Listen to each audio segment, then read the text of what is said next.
Thank you very much. Okay.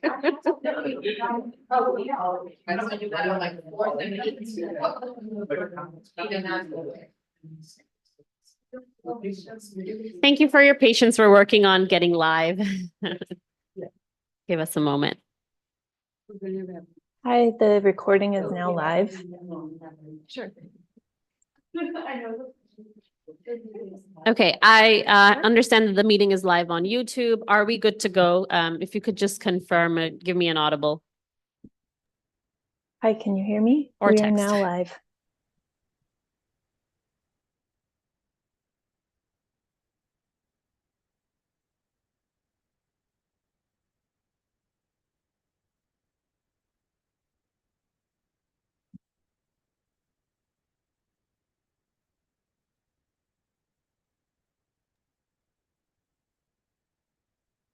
Sriyoshi, can you hear me? We are live.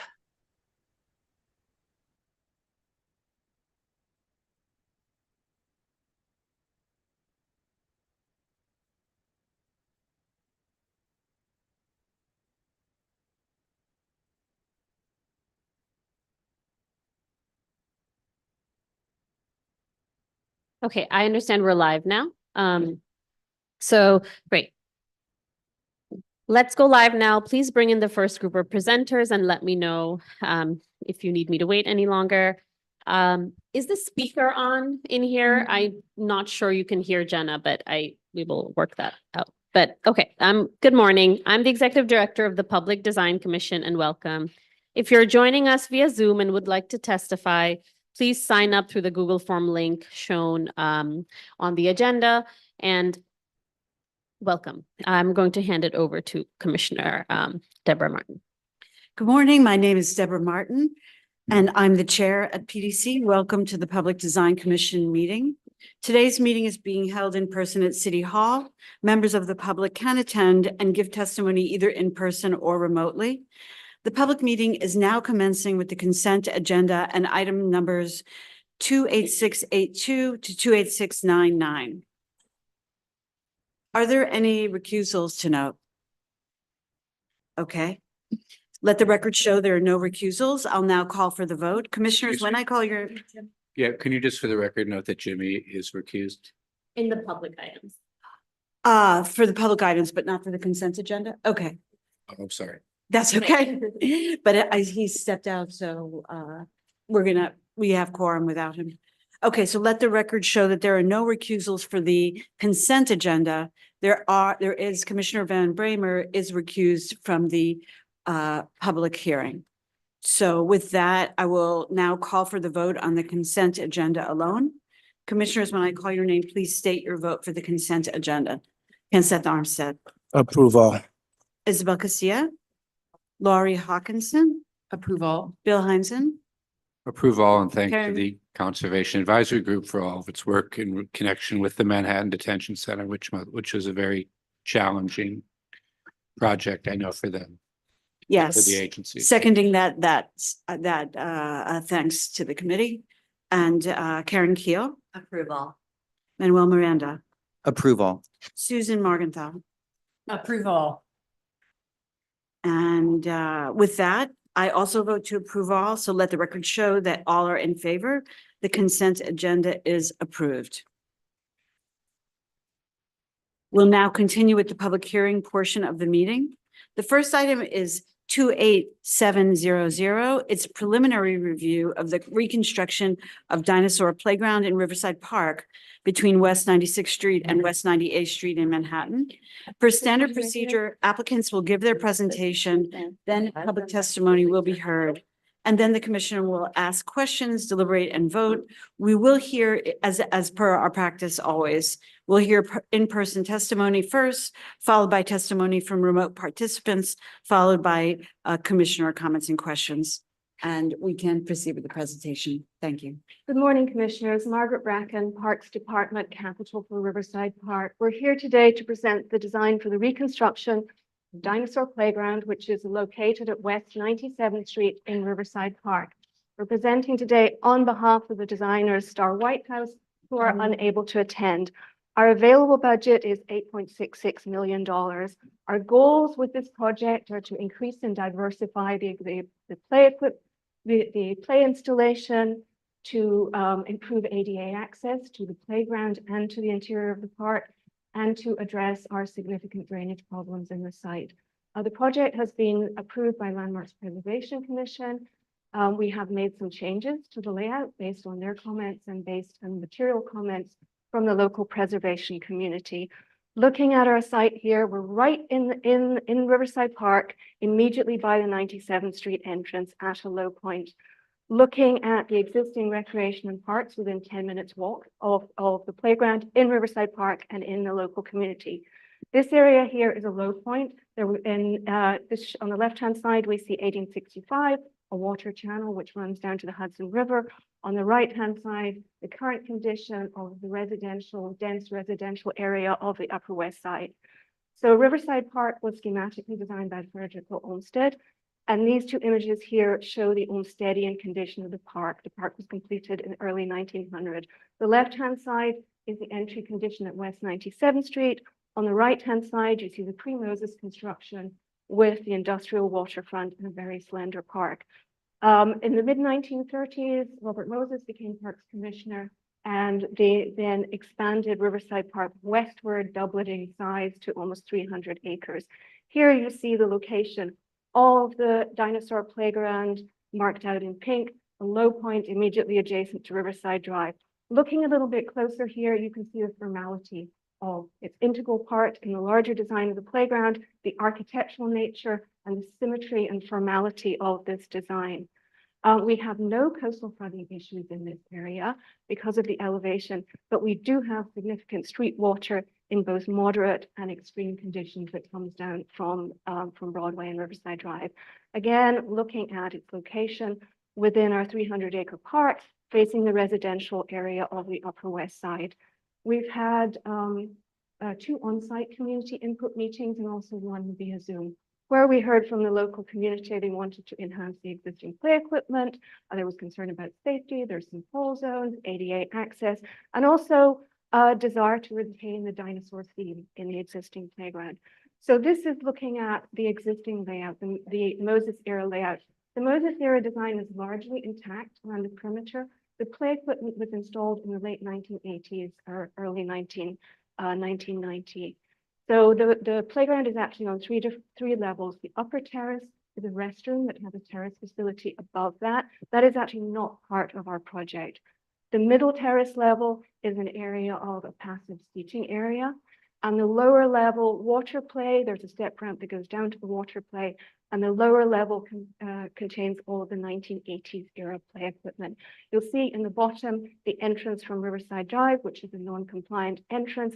And also of note is the fact that there is no ADA connectivity between the middle terrace level and the play. You have to sort of, you go down these existing step ramps that run on the east and west of the site. So in order to get from the middle terrace down to the play areas, you actually have to exit the playground if you can't navigate the step ramps. One of the other issues that we have with the site is significant flooding conditions. This is the extreme flooding condition. This last image here was a flooding condition from 2022. So this isn't really regular, but it does happen sporadically. There's some movement in the pavement because of the tree canopy and also some spalling on the existing retaining wall around the sprinkler area. On the northern portion of this image, you'll see an existing sinkhole, which is also storm related. And we've had to close a portion of the playground in order to address safety issues with that. I mean, looking at the perimeter, we have an existing 7.5-foot chain link fence around the perimeter. This shows you our three entrances, 2 of which are ADA compliant, and also the northernmost one, which is a symmetrical step ramp. We have a significant canopy of trees. These are all London plane trees that were installed as part of the 1930s era expansion of the park. We have 1 condition removal, and that will be replaced in kind. We plan to comply with all DEP stormwater regulations and are significantly, the new design significantly improves the permeability of the playground. So looking at our existing conditions here on the left-hand side, there was originally a symmetrical step ramp into the park. One portion of it was paved over, so this is a non-compliant ramp entering the park at that point. And this is actually the source of a lot of the water that runs into the park, this entrance on the left-hand side. On the right, you see the middle terrace with the seating areas and the two entrances there, the step ramp entrance area to the right of this image. This is the sandboxes are actually from the Moses era construction. On the right-hand side, you see the play equipment that was installed in the 1980s. Left-hand side swings from the 1980s, right-hand side, the play equipment again, and these dinosaur climbing sculptures that were also installed in the 1980s, which are viewed with great affection by our park users. On the left-hand side, this is the original Moses era sprinkler and oval. There is actually a ramp going down into that, so that is actually on an even lower level than the rest of the play areas. Originally, there were 4 sprinklers around the perimeter on that seat wall. Those no longer function, so we have these 2 bollard sprinklers. Right-hand side, you see the middle, sorry, too quick there. Right-hand side, you see the middle terrace with the existing London plane trees, a little bit of heaving in the pavement and the seating opportunities up there. The left-hand side is the existing restroom facility, which is not arcaded restroom facility, not part of this project. But on the right-hand side, you see some of our ADA access challenges here. That's a step ramp that goes down to the sprinkler. And then there's also another ramp that goes down into the actual sprinkler area, which is recessed. Our 6.5-foot high retaining wall around the sprinkler with this very non-compliant guardrail on the top of, on the top of that. So this is the sinkhole from Storm Ida, which is deteriorating because of the water in this area runs from the northern area of the playground. It's unrelated to the water that comes into the park from 97th Street. And these are our extreme flooding conditions here. And oops, whoa. And again, looking at the most extreme conditions. This one is from 2022. We've had regular storms, you know, every few weeks. And we don't have, this is not typical of the condition, but it is, you know, I'm not trying to minimize it, but it is, it does happen every few years. And looking at the more typical flooding condition on the left-hand side, this is where the water enters the park from 97th Street. And in looking at our existing infrastructure, you know, one of our issues is going to be to the challenges or one of our goals with the design will be to replace the existing infrastructure within the playground. Many of the catch basins are in granite block. Pitch to the catch basins is not ideal. And on the left-hand side, right in the center of that image between those 2 step ramps, there is a catch basin, which is clearly not functioning. So if we get this up and running, we feel as if we'll be much better able to address this problem internally. So now moving on to our proposed design. So we plan to, starting at the middle terrace, that will be retained as an area of sort of passive recreation, but we're enhancing it. Instead of all those perimeter benches, we're putting, we're replacing benches, we're putting picnic tables, we're putting game tables, we're opening up the space, we're enlarging the areas of landscape. And in order to create the connectivity from the middle terrace down to the main area of the playground, we have a double step ramp condition here, which starts at the middle terrace, very symmetrical, as you see. We're really working to retain the original symmetry of this site. So this step ramp ramps down to a landing, and then it ramps down here, whoops, goes down to this level here. And then at this point, the entire play area of the playground is all on the same grade. So there's no elevation change there. You enter at the, we have one entrance, we remove this entrance, install a rain garden here to pick up water coming in from this area. We have an ADA compliant entrance here and also an enlarged ADA compliant entrance in here. You'll note that we've really increased the areas of landscape. We've taken granite block out. We've given a better growing environment for the trees, and we have really greened up the site. This sort of looks a little bit about the elevation changes. The upper image there is a step ramp that goes down to the sprinkler area. The lower image there is our ADA compliant ramp that takes you down. Again, you know, this is looking east-west. We're looking at our double ramp condition here in the lower image. And just a general overview of the entire site, you can see how this new design really nestles into the existing canopy, greens up the area, and as I said, retains the symmetry of the original site. We have, instead of having the one swing area, we now have two swing areas. We have on the left-hand side, in this area here, we have the 5 to 12 swings. And in this smaller area here, we have the 2 to 5. So we separate those out, those areas of swings, and increase the play opportunities there. In the bottom left here, you see the new reconfigured entry condition. So we're removing the ramp and the existing step ramp, using the same materials, 2 stairs, and then also this ADA compliant ramp. This is purely pedestrian, but this ADA compliant ramp that connects to both of the landing. And again, you know, with the addition of plant material, it sort of harmonizes, I think, with the sort of history of the entry.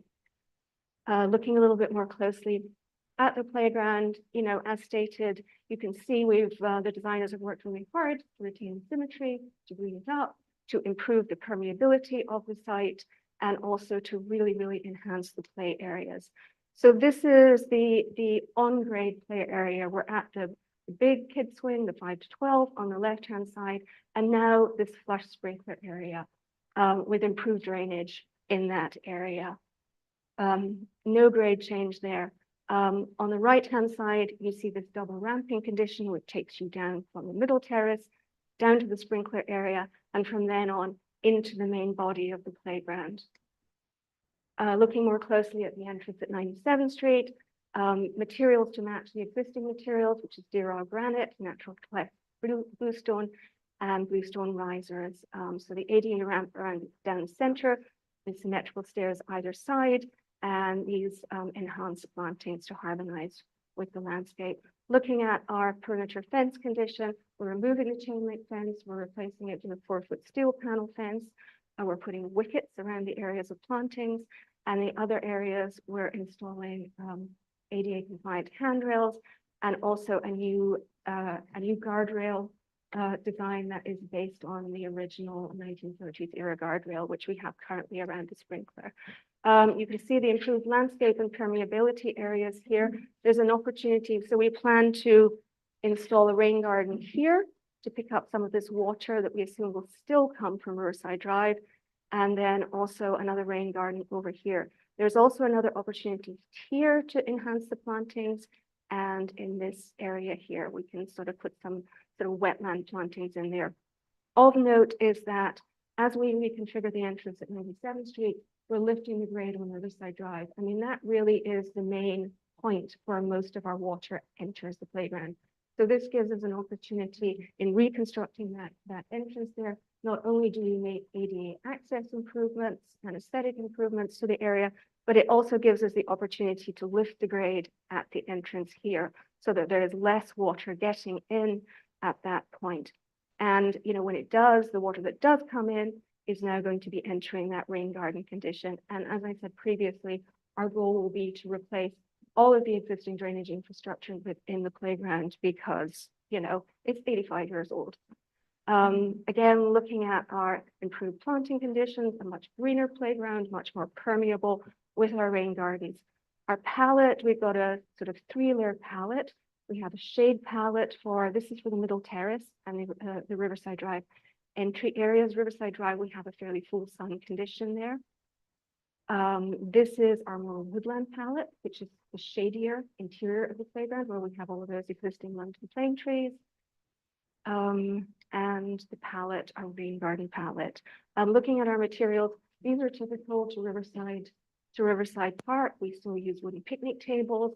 We're proposing to use this newly designed type B bench with the armrest, and these are other typical materials for the park. Again, our typical Riverside Park fencing detail, wicket, typical pavement details. So looking at what we propose to do in all of those ramps, where the design on the right-hand side is basically, you know, a reconfiguration of the central image there. This is the existing guardrail fence detail that's around the sprinkler area because there is a drop-off there. So what the designers have done is they have sort of reconfigured that to make that the standard, which we will then also use on the left-hand side. If you look at the left-hand side detail, that is the guardrail, is at the top of the 6.5-foot drop-off. It's only 12 inches high, so clearly there's a safety hazard there. So we propose to use this. Oh, come back. Oh, wrong way. There we go. The right-hand side detail at those ramps, and the left-hand side, the materials that we plan to use to reconfigure the entrance at 97th Street. Looking at our play features, as I mentioned, there's a lot of affection for the dinosaur theme. So the large children's play unit significantly improves ADA compliancy. There's a lot of ramping there. We've retained the dinosaur theme, and on the bottom right, you see the very muted colors that we're proposing to use, appropriate to our designation as a scenic landmark. Again, the lower, more dinosaur themed elements. This is the small children's play area, some tactile play panels. And this is the materials for the sprinkler area. We're proposing to put wall-mounted jets on that new retaining wall, and then also these freestanding, sort of dinosaur rib themed element on the left-hand side. And because this area currently, and I anticipate in the future, is used as a play area for little kids, they like this runaround area. It's a nice open space. We really like to retain a lot of open space in our playgrounds.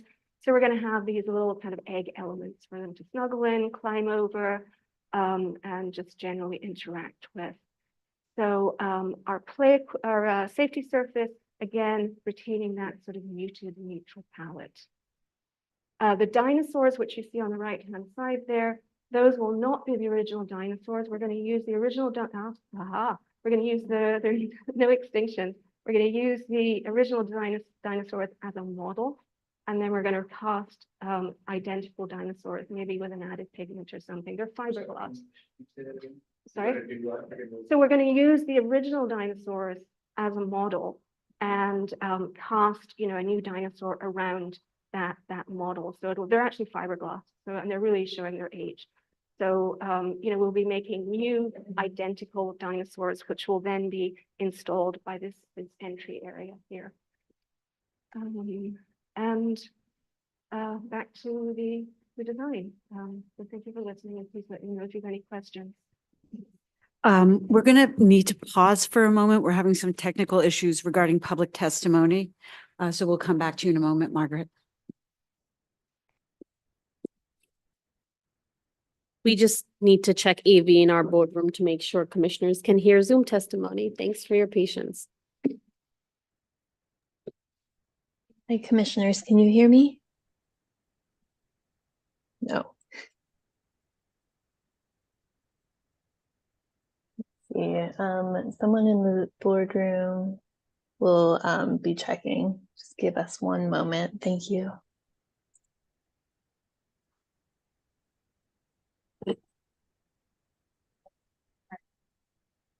I know.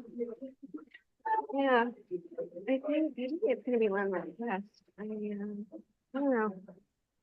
It's going to be a surprise. One is the surprise, though. I was really concerned when I saw Hale Brewers. I know. What is she doing? Steve and I were like, whoa.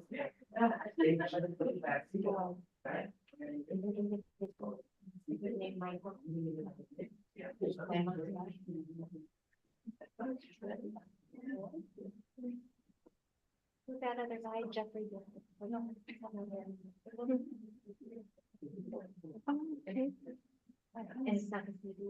Hi, testing again. Can you hear us? Yes, thank you. You can? Okay, great. Thank Great. you. Okay. Thank you, everyone, for your patience.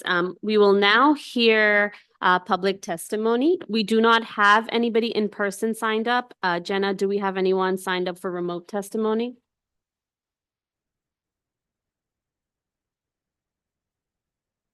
Oh, for some reason, I can't hear you now, Jenna, but. Hi, Okay. sorry. Okay, I'm going to begin by reading down our testimony sign-up list. The first person in order of sign-up who's requested to testify is Troy Segala.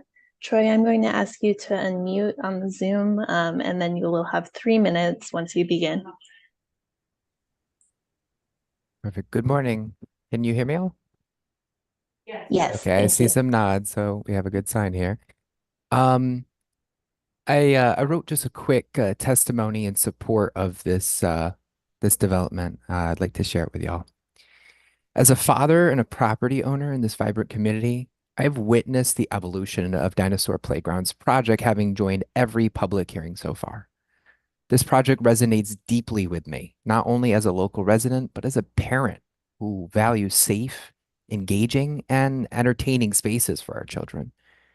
The collaborative efforts of parents, community members, and stakeholders have culminated in a design that reflects our collective voice. Every suggestion and concern has been thoughtfully incorporated, making this playground not just a structure, but a testament to our community's commitment to our children's joy and learning. With all requests addressed in this current design, there is no reason to delay. It's time to bring this vision to life for our children and community. I wholeheartedly support the approval and construction of the new Dinosaur Playground, confident it will enrich our neighborhood and the lives of our families. Thank you. Thank you. Our next person signed up to testify is Councilmember Gail Brewer. Councilmember Brewer, when I ask you to unmute, you will have 3 minutes. Thank you. Okay. Thank you very much. I appreciate this discussion, and Margaret Bracken gave a wonderful overview, as she always does. I certainly thank the mayor and the speaker and my colleagues for making the money available, which is why this is able to be discussed today. And I thank all the people who participated in the discussions that took place during input time. Todd was one of them, but there were many others, and Shula Puder from my office organized all of that. So we're excited about this renovation. There is one issue that I'd like to bring to your attention. Adrian Benepe, for whom I have great respect, called me this morning. He is going to submit testimony. He feels that on the oval, where you obviously have a 1934 when it was built, and where there is a spray shower, WPA used to have 4 places where the water arose from. That's my layperson's terms. He feels that it shouldn't be changed. And if you continue with that WPA format with the original, then you can save $1 million or more, and then you can do the bathrooms.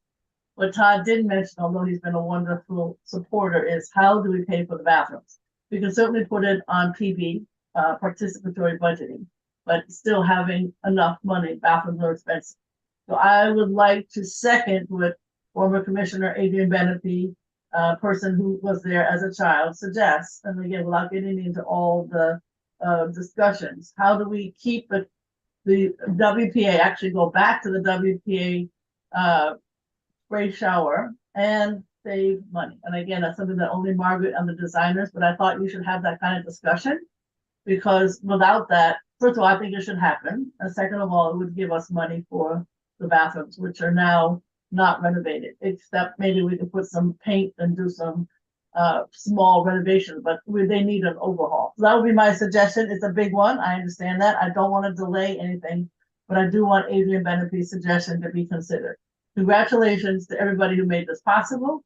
And I look forward to many more children and families participating in this wonderful dinosaur playground. Thank you. Thank you.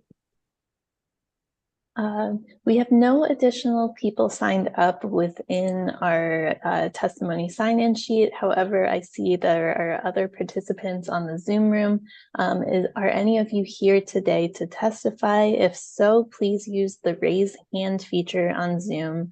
I'll give you a few seconds to find that.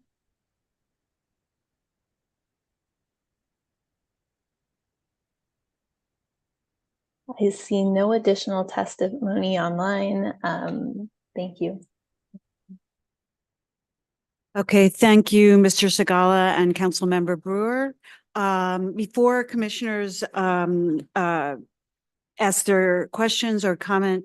I wonder if you would like to respond to the last bit of testimony.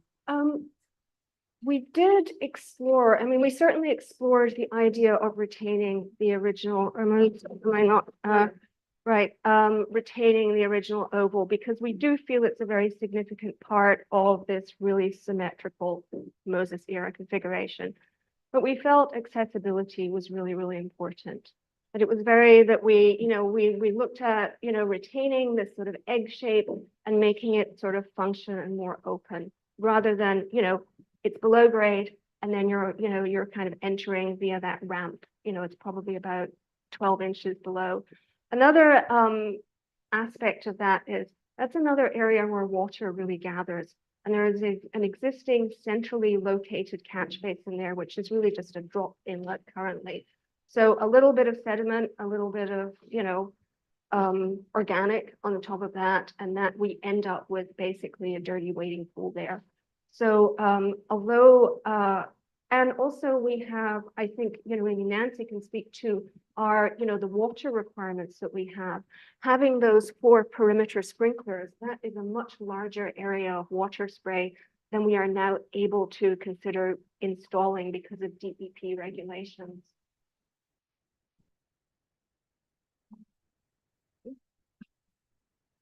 No. So here we were retaining the, can you hear me? Retaining the original shape and referencing that.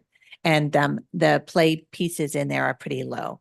But we used to be able to use a lot of water, waste a lot of water, and have a big area of a spray shower that can drain to the sanitary system. And DEP has a requirement now for 720 square feet. I think that's it.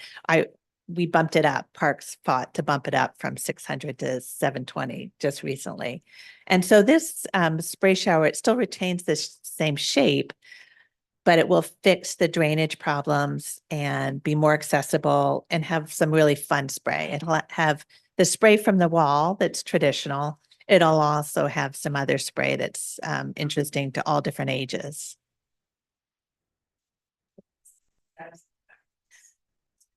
Now that the issue of bathrooms have been raised, what's Yeah. the status on them? We will definitely be looking for funding to do a reconstruction of the restroom facilities there, and there's also a parks office, storage space in there. However, as you can imagine, it's more than $1 million. I don't think that, anything that we can do with the sprinkler area there is going to really make a significant difference there in terms of being able to incorporate this into this current project. However, as Gail sort of alluded to, we are looking at making improvements with, not a wholesale capital reconstruction, but making improvements to the restrooms to sort of buy us a few more years until we can get the, multi-million dollars that it would require to reconstruct. Because it's not just, as I mentioned previously, there's actually a terrace on top of that park facility. It's a bluestone terrace. So it's not only the restroom facility, it's also those symmetrical step ramps that go up to the top. And it is that terrace on the top there. So it's an even much larger project than our typical parks. Yes, they are. People can use the bathrooms. The people use the bathrooms. They are currently open. Yes. I have 2 questions, possibly 3 questions. So first, there isn't any real way to know that if you did redesign it, that you'd save $1 million. Is there? I mean, because I could take it. I could take the criticism that maybe you could save $1 million, but is there any way for you to know that doing this would save you $1 million? Okay. Now I want 100% confidence about it. Okay. And then if you did redesign it, you'd have to come up a whole new way of doing the ADA compliance, right? Well, And then you'd have to do another study. And how much delay would you have to do the design of another ADA compliance and another way to drain that area? Well, we would definitely have to go back and look at access again, I mean, that would be fairly time consuming. We have also currently have approvals from Community Board 7 and Landmarks Preservation Commission. So yes, in there, we're looking at several months worth of delay. And I think a condition that, I think this, having this entire area on San Parade and accessible is a really significant improvement. And I think the designers have done a really good job of incorporating that oval into the existing design, referencing it, retaining the symmetrical configuration, but also enhancing and improving and greening up the current playground. I have no notes. I actually think it suits the need, and in terms of its ADA compliance, it's a much more open space, and having it all graded as one instead of having different areas where ADA people might feel that they're getting a different kind of experience. Everybody gets the same experience. So to me, it's very inclusive. I have no notes on it in general. I love that you're picking up all of the different rainwater in different areas. But I just wanted to understand, like, if the one criticism is that they think that some people think there might be an extra $1 million and that might renovate the bathrooms, which is not in scope now. For what's in scope now, how much, you're looking at least a year before you'd even be able to get this, which is in scope now and is already approved by a community that wants it. That'd be the delay somewhere in there. I don't know that it would be a year, but there would definitely be a significant delay there.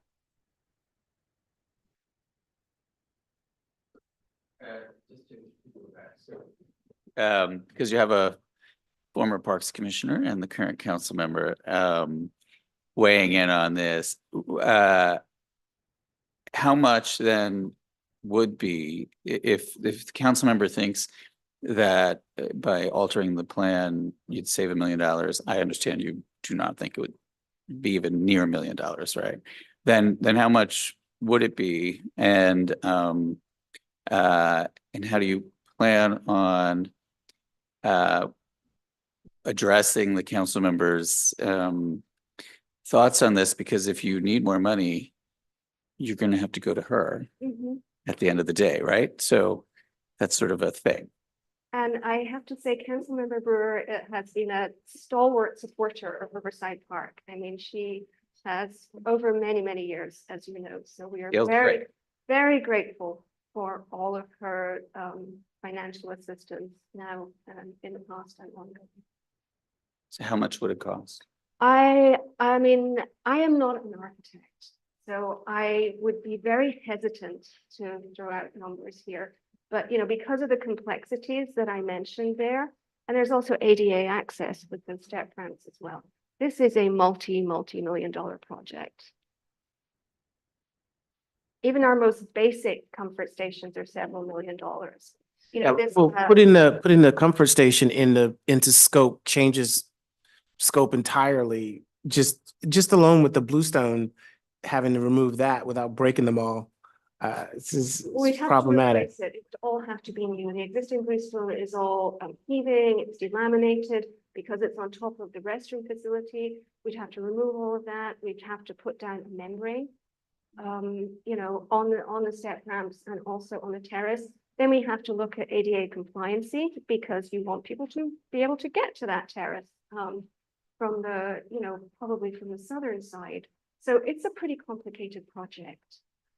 We would like to do the public restroom, but I don't think we'd like to change this design to do that. I think that the spray shower meets current DEP, and Parks has that same value. We like to preserve the water quality and limit water, and sprays have gotten a lot smaller over the years. We have a lot of giant spray showers that we've made really fun, but smaller spray showers. And here we really kept the whole space. So it feels the same, but it's not the big water wasting, big drainage area of the 1930s.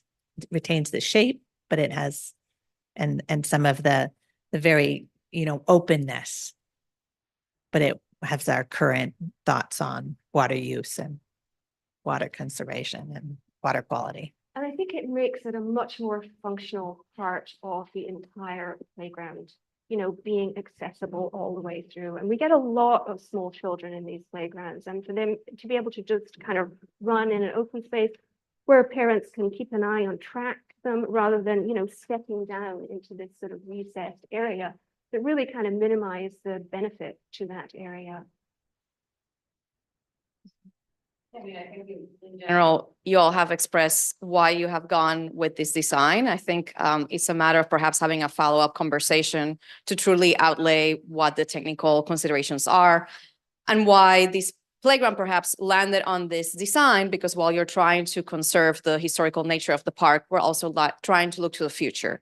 And we look to the future both in terms of environmental considerations, which seem to fit with the DEP limitations on water usage, and accessibility and inclusivity, which is also part of what you're talking about. So I'm sure a conversation to outline those elements and those goals from the Parks Department can hopefully get this going, right?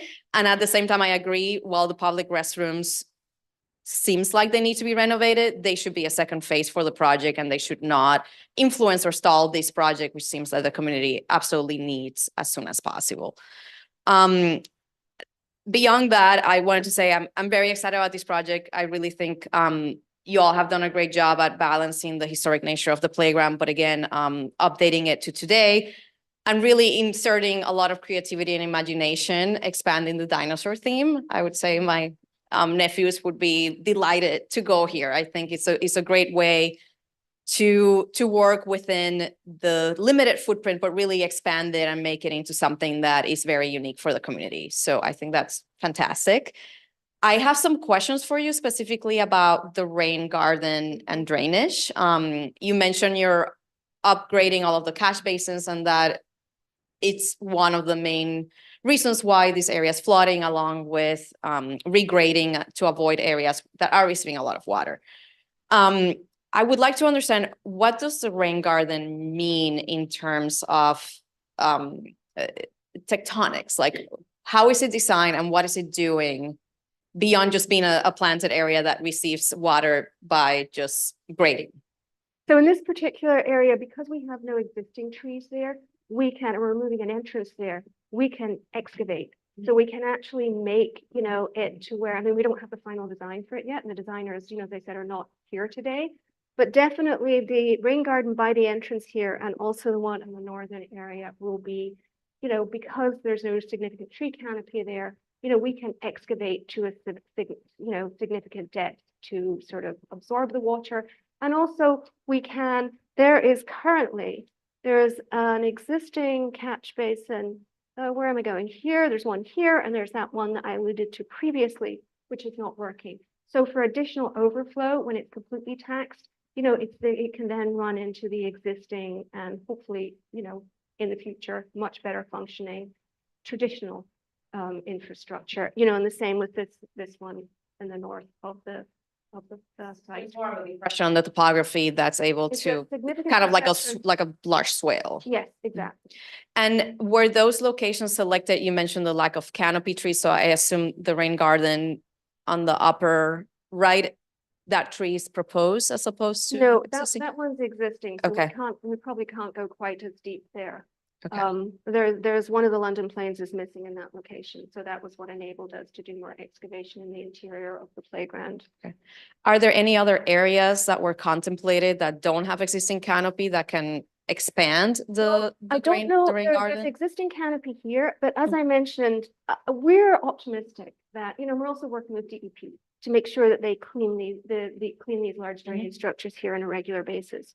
So we're really hoping to sort of significantly reduce the amount of water that is coming in here through this grading. Any water that does come in here will go to this area here. And currently it kind of sheets down this path. There's an existing catch basin there. Our goal is to keep it out of the playground and away from the playground as much as possible. But we also have this area here where, because of the existing canopy, we can't excavate to any kind of depth in there, but we can certainly, create, a sort of gentle swale and then introduce plant material there that is going to kind of suck up, like those conditions, and suck up this water.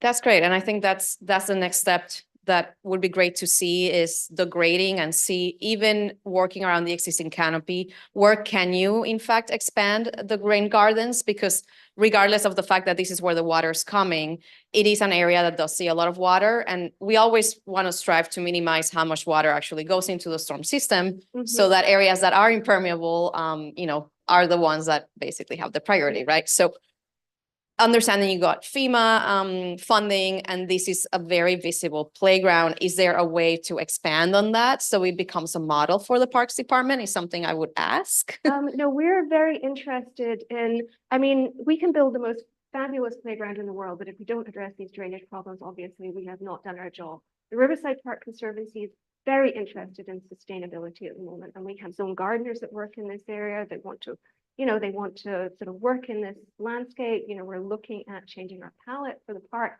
So definitely, yes, as much as we can do just in terms of, horticultural solutions to this problem. And, I'm also looking at it as being like belt and suspenders. It's a significant problem. So we have to look at every single layer of what we can do to sort of really address this issue. Great. And the last thought I had, and again, I know this is preliminary, but looking at the planting palette proposed, generally they are plants that sustain a lot of moisture, but they also need well drained conditions.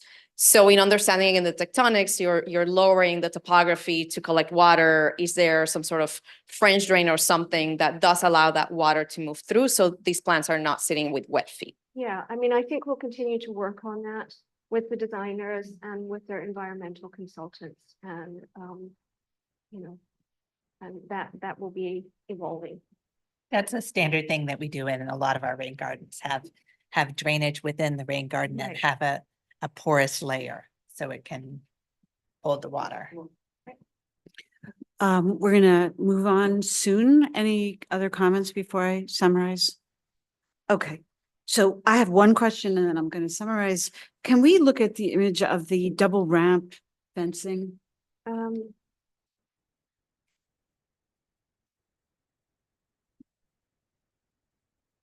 This one. Right. Yeah. And you have another one, from the other side, so we're looking at the kind of This one yeah, it's here, yeah. really the section. Yeah. We had talked about, we had asked the question about whether it was possible, and I'm just following up on that question, to make it a little more transparent in terms of, and we were not clear on whether the regulations would permit that or not. So I'm just asking that question again. So this particular design, as I mentioned, is modeled on the 1930s era design that we have around the sprinkler. So the actual picket size is slightly smaller than our normal picket. Our normal park standard is 3 quarters of an inch.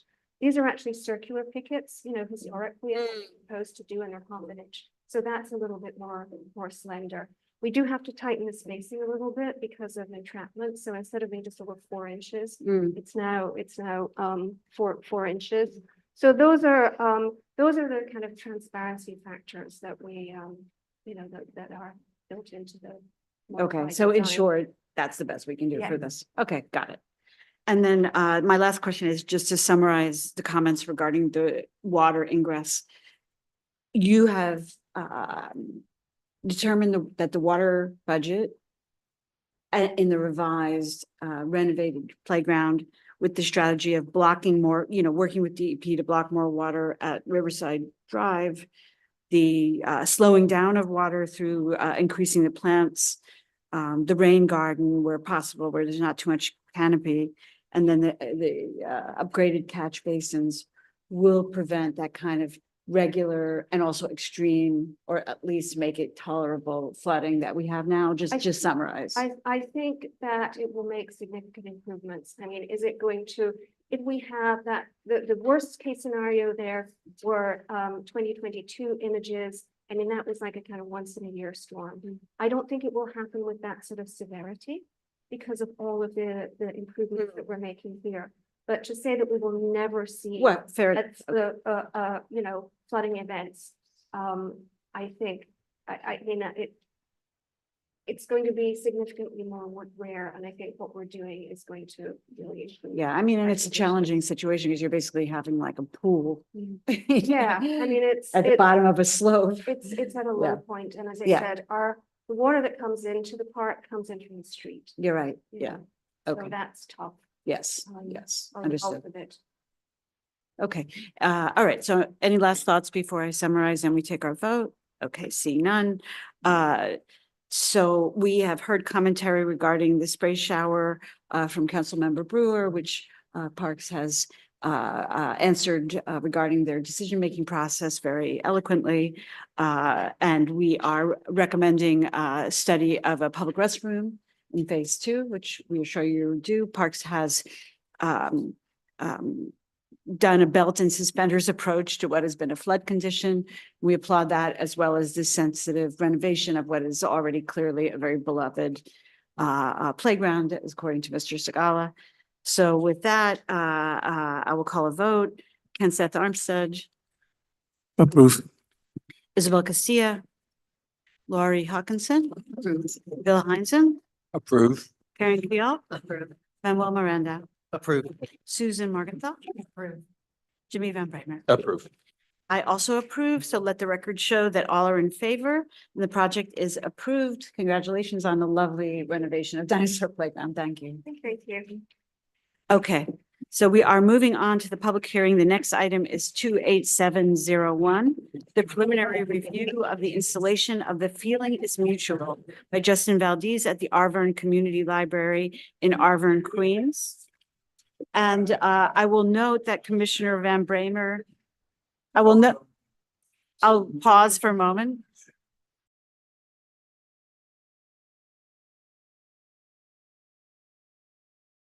The duration of this item.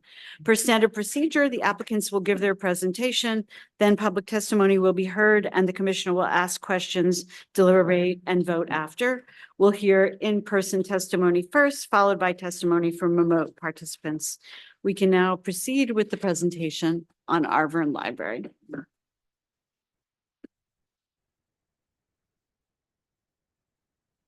Hi, Kendall.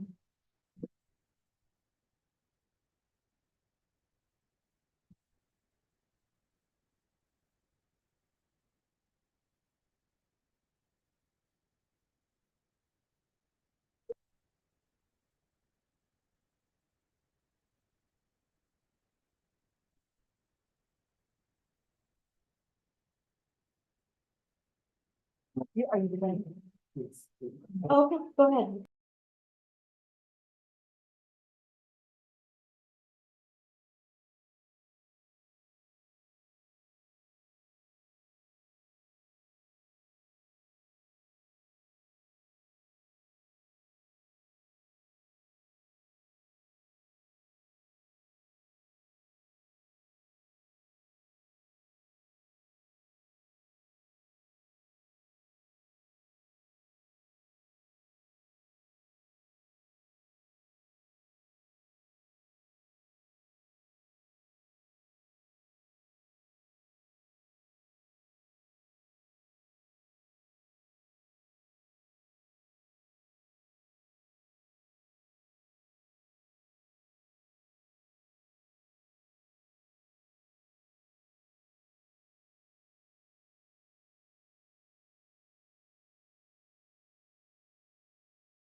Okay, I think we're going to get started. So you can begin, please introduce yourself and begin the presentation.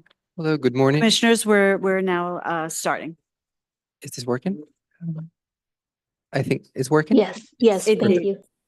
My name is Sergio Pardo, Director of the Percent for Our program at the Department of Cultural Affairs. I would like to introduce Justin Valdez, the artist selected for the Urban Library Percent for Our Commission. We're joined by Rice and Lipko Architects, the design team for this project. The budget for this commission is $127,560, which have been used wisely by Justin to activate as much spaces as possible. The art locations were selected in agreement by all parties with the guidance of QPL, and the artist had the freedom to activate them as is going to be shown in his presentation.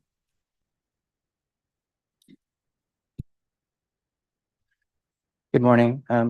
Is this working? Yes, thank you. Great. Thank you very much for considering my project. I really appreciate the feedback and the consideration you've given it. The project itself is at Arborn Library in Rockaway. Here are some examples of my previous artwork, relatively current. I would say my art practice is observational and around from the day-to-day, like routine, to larger issues like the environment or politics, or but it also extends a lot to my relationship to Rockaway itself. I'm a Queens native. I was born in Flushing and I currently live in Ridgewood, but you could say my heart is in Rockaway. I've spent 20, well, now around 20 years surfing Rockaway and becoming part of that community. And I think a really crucial moment in my relationship to Rockaway was during Sandy, where I did a lot of volunteering and gutting houses and just getting Rockaway back to being Rockaway. This is the location of the library. It's quite close to the beach, as you can see. I've surfed this whole area for that amount of time, and certainly have developed a relationship with the folks around there. There's a library. This is the lot next to it where the extension is going to go. You can see what the area itself looks like. There's the space, the look where we'll break ground. And here's a floor plan. When in conceptual, I was given I was presented with the options of putting artwork in certain parts of the building. There's the building itself. And this is this is my conceptual proposal. So they had suggested certain areas of the building. I counter proposed and asked for other areas of the building to put my artwork in.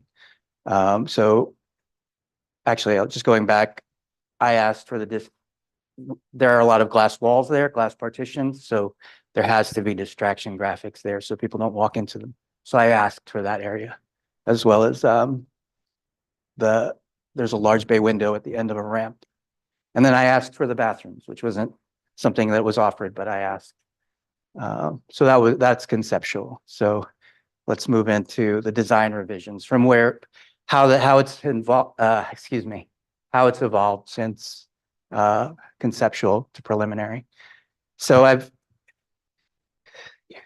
there are locations, the 4 bathrooms, the bay window, which is where like the kind of the piece that all the other artwork kind of supports. And then there are the glass partitions.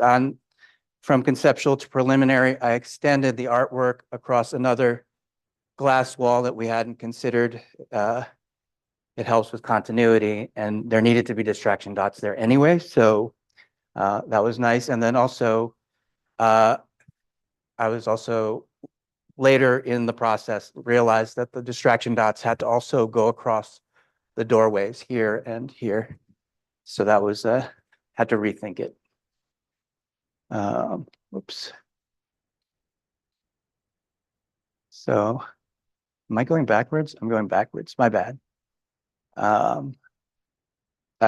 imagine you've all read my statement. It kind of sums up basically what I just said, but I do feel like one thing I'd like to highlight is that the years that we have been in the pandemic, that has really reinforced my idea that we have a shared responsibility, and that the way things we do, the way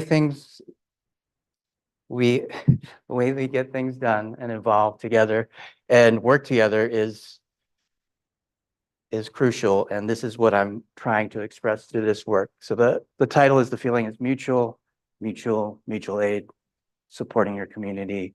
But I also wanted to express that there's joy. There's a lot of joy in community. And so some of this is whimsical. Am I going backwards again? Sorry, I'm nervous. Okay, so there's some of the locations. There's the bay window up at the top.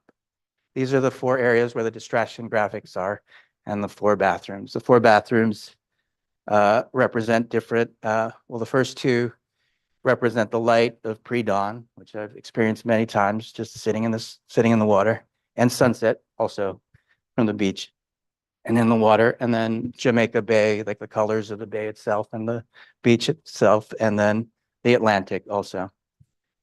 Another floor plan, you can see the locations of the artwork. So like I said, this is kind of the piece around which all the other pieces revolve around. And it is whimsical, but it also speaks to the local fauna of Jamaica Bay, and then the idea of coming together. And I think it's in my art and in my practice, over time, I've really moved towards making my work accessible and as direct as I can, and even just having as much fun as I can with it. And that's how I've been able to sustain my thrust as an artist. So we have like oyster catcher, peregrine falcon, all animals you can kind of find around the Rockaways, and the horseshoe crab with the bread, the loaf of bread at the bottom. There's how it would be experienced. So the distraction graphics, I really wanted the distraction graphics because I like the idea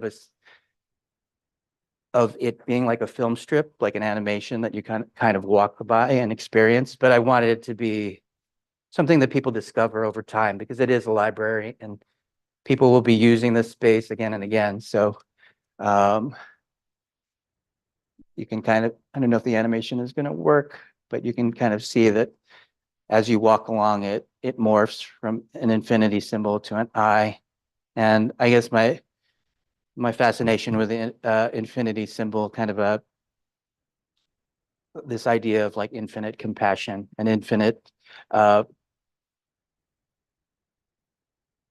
think you'll see, so like it's a little hard to see, but you have this shell that's morphing into a swimmer, that's morphing into a dolphin, that's morphing into a bird, that goes back to pulling like a little worm out, which brings it back to the front.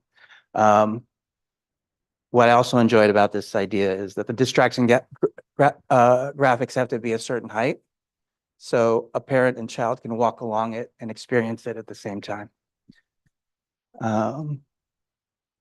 There's an infinite dog, infinitely compassionate to dogs. It's hourglass sequence. And one thing that was mentioned in that earlier paragraph from about wayfinding, the art itself isn't expressly or wayfinding. It is art, but it also has recognizable elements to it where people can develop their own vocabulary around how to navigate the building. Meet me at the hourglass, go to the dog. I'll be in the sunset bathroom.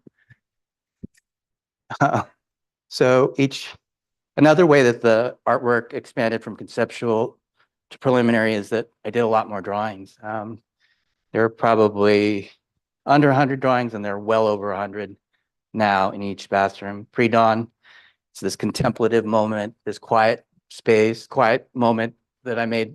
The drawings reflect like an intimacy, a personal relationship to family and friends. You can see that itself is like a family cube. And so there are a lot of moments that people can, glom onto when they're in the bathroom. And then you have Sunset, which is like, I saw that more as less intimate, but like a larger relationship to your community. You can see these are actual photograph of the tile samples that I've gotten. So it's the bigger group. I am a lifelong surfer. I mostly body surf now. This is just kind of this is a kind of a personal tile where it represents like the joy of surfing, and all of it. This represents a lot of like community activity, recreation, and also joy, as like I said. And I think over the time I've been around Rockaway, I've seen how the community has expanded and has become more integrated with everybody who's lived there, and people who have never been to the beach. Suddenly we're integrating. We have a lot of different groups that are helping kids, learn to swim and learn to surf and just appreciate what they have there. The Jamaica Bay, it's a little bit more a nod to the local fauna. And then also the experience of Jamaica Bay is this area that most of us passed through, actually, through the subway, through flying, but it's kind of like this. Many of these drawings or these ideas for these drawings came from just sitting on the subway, riding back and forth to Rockaway from Ridgewood. The Atlantic. This is this tile kind of, well, Remington Vernum, he founded Art Vern. He signed his name Art Vernum. His wife said that, you should call this place Art Vern. So this is kind of like writing in the sand, the water passes through and it becomes Art Vern.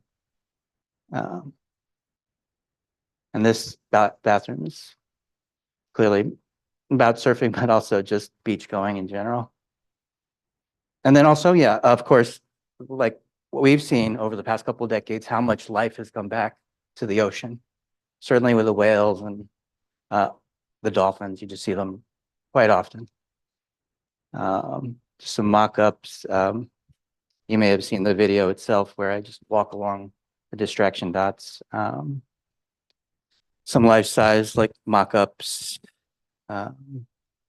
These are the detailed construction drawings. I don't know if this is something we need to dwell on, but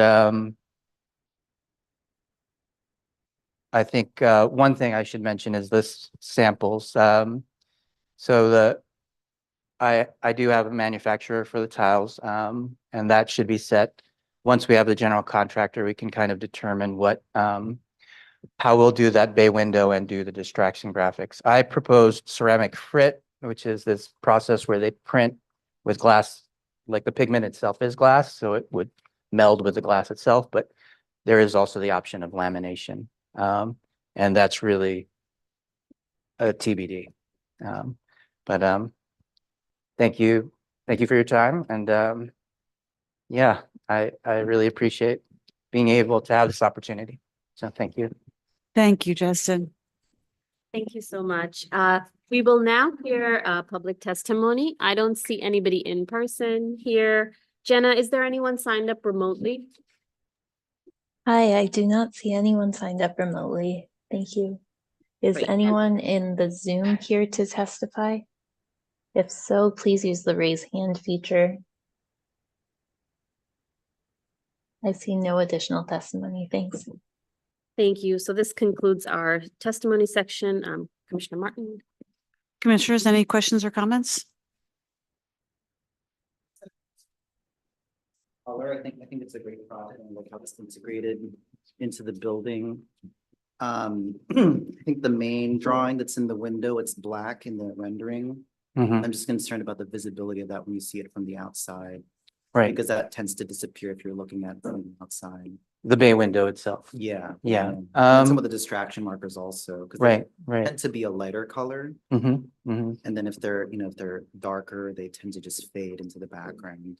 I was thinking that's a great point, because I was thinking more of it from the inside. I think it will lose some visibility from the outside. I do think it will be pretty based on the architectural renderings I got and the way I placed it in there, it seemed that there's enough contrast there. But I would definitely will take that into consideration and think about it more, because I hadn't thought about it so much from the outside. But I think I need to sleep on that one a little bit. Yeah, I might just do a test. Okay. Like on plexiglass, put it up. You can just do a portion, just see how it actually looks from the inside and outside. Great. I mean, actually, I have done some shots. So this is a sample of it, of the ceramic frit itself, and it's probably about so big. And I've done some shots of it outside. I can do some more. But this is not transparent though, This is not, this glass? is it? Or Oh, it's glass. This is this is from the company itself that pioneered ceramic frit. So they printed it on glass for me with that process. but this example is not transparent. What's that? This example is not transparent, or is it? Well, if you held it up, it's not a piece of, I mean, Oh, I see. the pigment itself is not transparent, but it's on clear glass. Photo is not representing what would be the actual condition, which is again. Correct, the roof. I think Correct, that's- yeah. But Yeah. I think there's an opportunity to piggyback first on what Commissioner Miranda is saying, that you can play with being outside, Mhm. and also that while there might be an aspect of this that is machined, it's possible that you could hand do it because hand painted glass lasts really long time. Mm.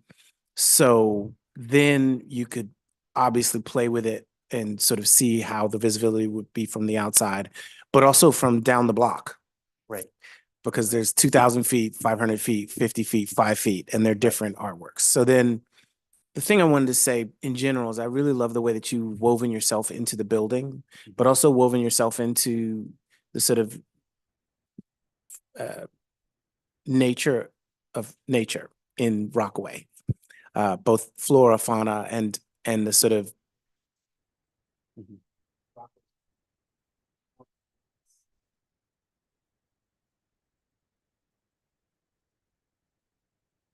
culture of Rockaway.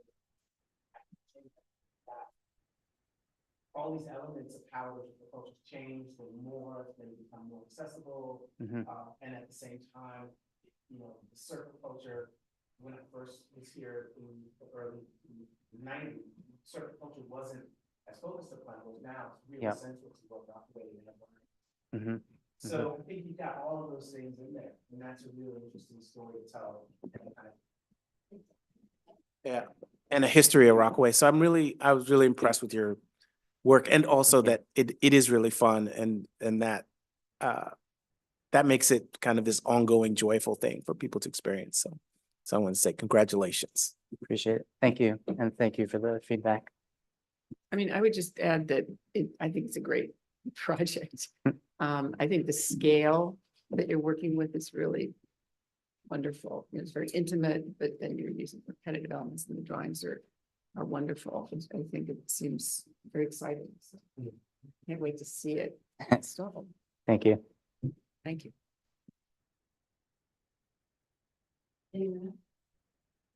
Okay, so before we take the vote, I just want to say your comment about our shared destiny defined by how well we work together, so beautiful, and it's so clear in the work that you've created for this site. So we thank you for that sensitivity, and for weaving yourself personally, your cultural experience in the Rockaways, and also like the ecology Mhm. of that land into the work is a hard thing to do, and you've done it very elegantly.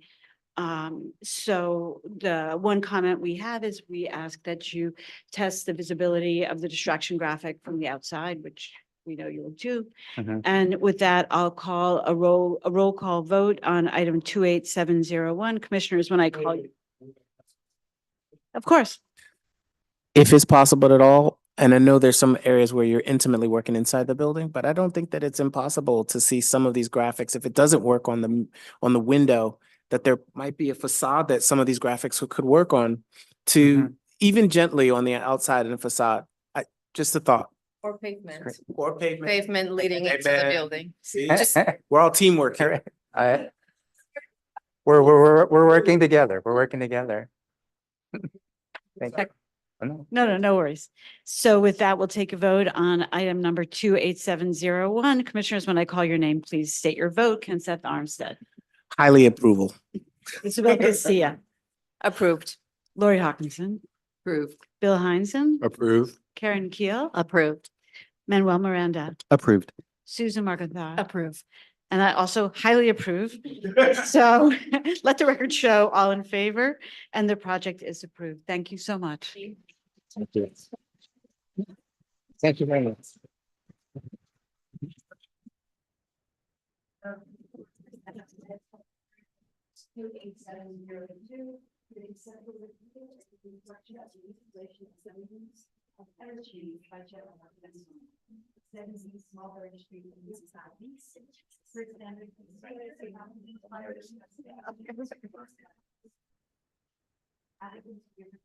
Hi, Deborah, I apologize. Your mic is dead.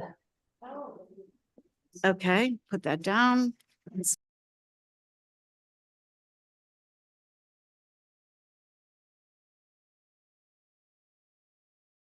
The conceptual review of the construction of the installation of Wings of Everchange by Jennifer Wen Ma at 70 Mulberry Street, Manhattan. Per standard procedure, applicants will give their presentation, then public testimony will be heard, and then the commission will ask questions, deliberate, and vote. We'll hear in-person testimony first, followed by testimony from remote participants. We can now proceed with the presentation. Hello again, Sergio Pardo, Director of the Percent for Our program. I'd like to introduce Jennifer Wen Ma, the artist selected for the 70 Mulberry Street Reconstruction Project in Manhattan. We are joined by Grimshaw Architects, the design team for this project. The art allocation for this project is $882,892. The art locations have been selected in agreement by all parties and with the guidance of DCAS. For this project, there was an extensive community engagement that I would like to walk the commission through. In January of last year, we started the project initiation and outreach, followed by the presentation of the community board 3, where we invited the community to suggest artists and panelists, as well as to attend both selection panels.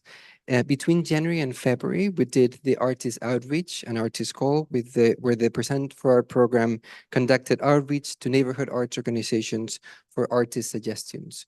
We also blasted through the social media, the open call, and we invited artists to submit to the artist registry, and we had very high success. The process for this commission is what we call an artist-architect collaboration, or design charrette. It's an opportunity to embed the artist as a member of the project team to foster a true collaboration with the building design by integrating the artist's vision and the architecture. In February 22nd of February, we review in the first selection panel 36 artists, followed by a voting where we selected 4 finalists and a number of alternates.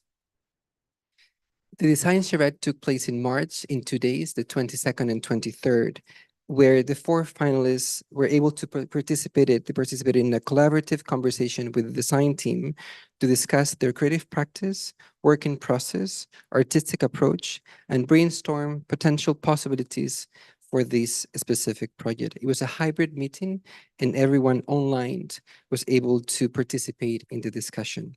At the end of these charrettes, the panel discuss each interviewed and which ones were the best fit for this project. The panel also identified follow-up questions that were shared with the artists to respond in writing. A week after the design charrettes, there was the final discussion of the artist selection, where the panel participants and the project team reviewed the artist's responses to the follow-up questions and discussed which one was the best for this project. Jennifer Wen Ma was awarded with the commission unanimously by all the members that participated in the project.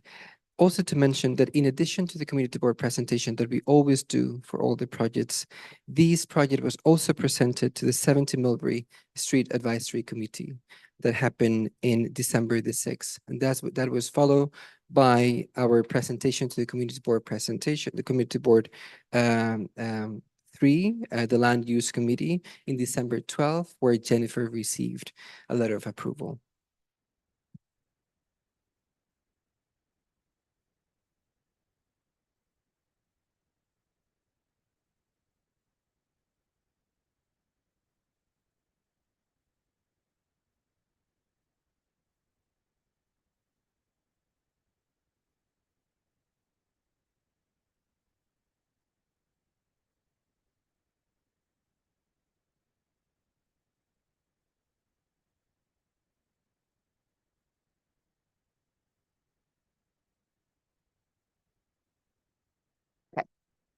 I have some previous works to show in relation to the project I'm proposing. Here is a work of suspension, a little bit similar in scale, and it's also a public commission on a more permanent basis. And the view is about 35 feet in length, this piece. And also I'm working with glass for this project. So both the pieces hanging as well as the panels on the side are painted glass and handcrafted glass, the hanging element. I just feel like glass is has this ephemeral quality, it's very spiritual and beautiful, and it will bring a lightness to the sculpture.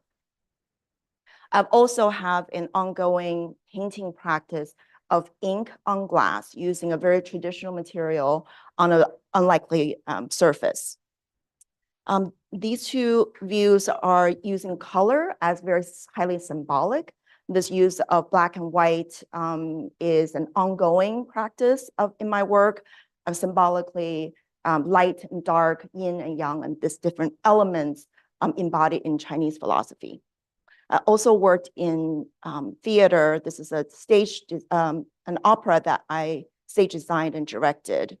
And so this time element sometimes is quite important. So I try to embody a little bit how to embody time in a stagnant piece. Another public work using light and technology is for the Water Cube in Beijing, using the light on the facade, creating different looks on every day of the year. So for our project, I first got to know the project in March for the charrette that was just mentioned. And but the site itself, I'm quite familiar with. I moved to Chinatown in 1999, maybe just 5 minutes walk from this site, which is in the heart of Chinatown. And our neighborhood has gone through so much change, from 9/11 to Sandy to pandemic, from the fire.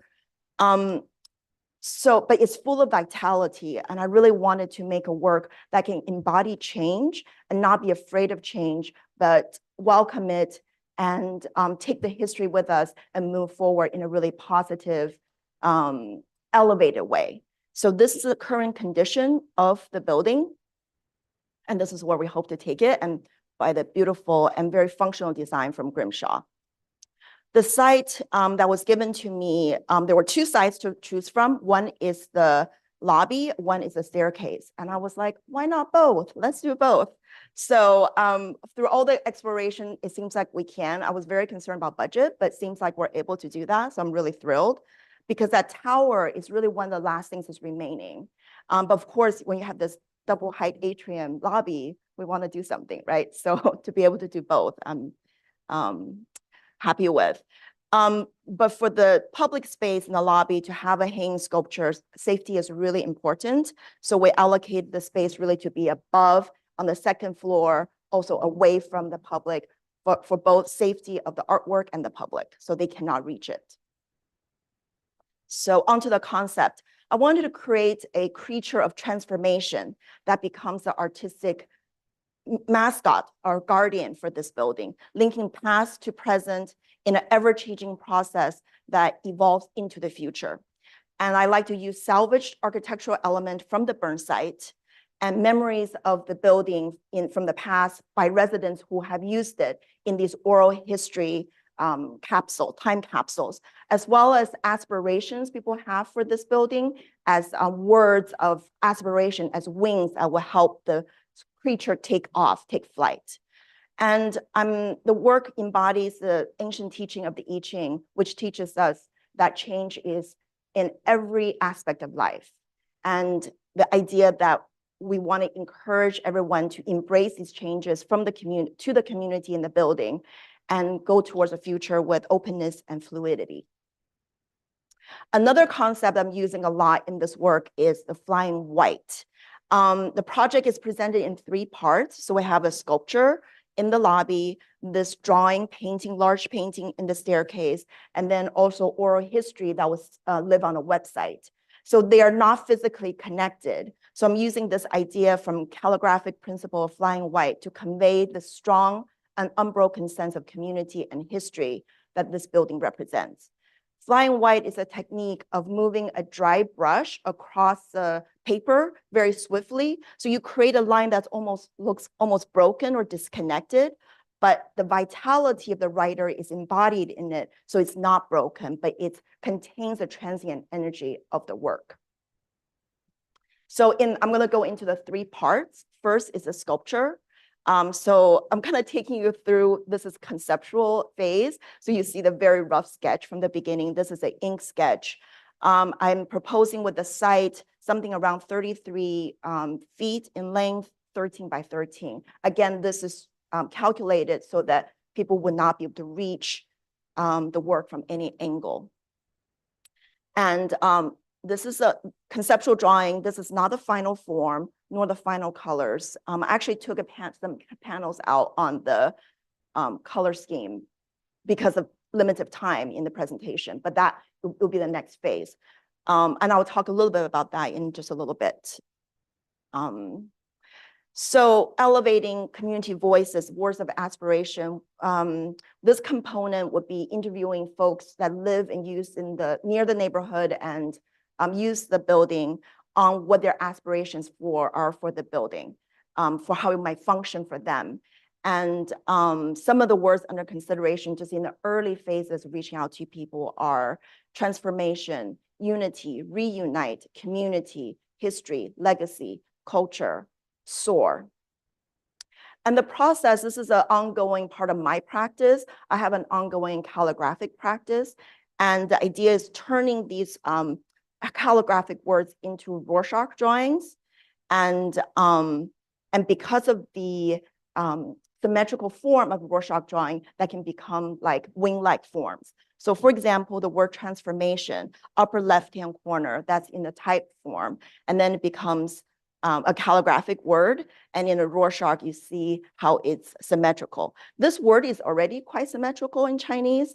Actually, the bottom left looks like there's a glitch in the system, how it translated, but it really should be just the outline of the word.